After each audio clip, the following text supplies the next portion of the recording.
Lori, it's such a pleasure. Pleasure to meet you. I mean, to me, this is like really stepping way back when in time. I'm single. I'm right back home in the Black Forest. Oh, that's so nice. For me, I grew up like this too. Something as simple as cooking in the woods just changes how you taste food. Forget the grocery stores and forget the supermarkets. That's what it all used to be about. I mean, think about it. It teaches you a different appreciation for taking care of the land. So, Lori, I see all this unique mise en place. So, tell me, what you have in store for me today? I'm curious to know. Lucky enough, I got a piece of moose tenderloin for you. I saw that already. Yeah, I got some chanterelles we picked, and I have a flavor to introduce you to. Just give that a rub and give it a smell. This is one of my favorite plants that come from here. It's called sweet gale. You can pick it for several months of the year, but I use it like a rosemary or a sage. It's really great with wild game. So we'll pick a little bit off and I'll make a little salt, and that's what we'll finish our mousse with. It's beautiful. That I've never had. So you grind that up for me. Absolutely. There on your lap, and we'll get our pan nice and hot. These herbs and these plants, this one, you know, the moose are eating this all the time.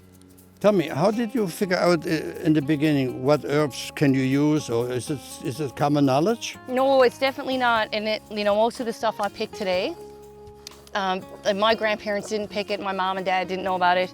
So it's a real learning process. A lot of it came from visiting chefs. And I would go and pick it for them and say, do you know this one? And they would be able to identify it and be familiar with it. So it's like it was a combination of two different knowledges. They knew that it was edible, and I knew where to find it. Oh, look at that. Oh. So moose here, I mean, they're massive animals, and so every year the hope is that someone in the pool gets a license. Get it, yeah. Right? And it's really important to us still today because it means that there's, you know, 700 to 1,200 pounds of meat. Yeah, meat available. You know? And to me, it becomes then a meat that we don't have to go to the supermarket to buy. It didn't matter what was done with it, so it was all chopped up and preserved by bottling, which is not that common, but here it was very common to bottle meat like that. And lots of it, most of it's in frozen. Everyone here got 6-foot freezers because you had to find something to do with all the meat. How did you get so lucky to have a tenderloin today? How did you? I have good friends. How did you manage that? You got to have a friend that will have a moose and then he'll share with you. Well, always. Yeah. It's very much tradition. As you know, you must let it rest, right? Absolutely. So I'm going to let that sit there. And that's beautiful. I can see it already. And it's already done. And I really like leaving the flavors as natural as possible. I'd like to do very little with something so beautiful. You know what my slogan is, right? Less is better. Less is better. I can't believe some of the younger guys put every herb they can possibly envisioning, throw it into their food. Is so wrong, you know? So it's so wrong. Yeah, that's the way it's got to be. Yeah, cook it with flavors that grow with it, and don't try to fuss with it too much, you know? Now those ones, I don't know the English name. We call these yellow legs. Yellow legs. Or winter chanterelles. They come a little later than the other chanterelles. They will stay right up till winter, the frost. I tell you, Lori, somebody told me the other day that it may be perfect timing to learn what you're teaching. Our future is uncertain. Yeah. So what is not uncertain, that we have to feed ourselves eventually. Right. So you might as well learn it. You know? Again, it teaches a different appreciation for taking care of nature and an understanding of our role in it if we actually eat the food.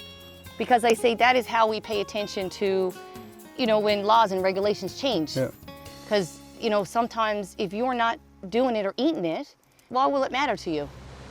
You know, it's like the cod fishery, right? When the moratorium came, I was the generation of kids who were told that there's nothing here left for you in Newfoundland. The fishery is over, and leave here and go find a better life, right? And for me, when I had my kids, I became determined that that was not going to be the story I told them.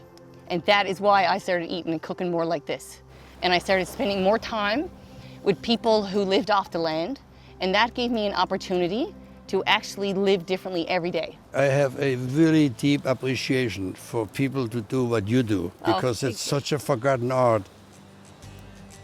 Oh, look at that.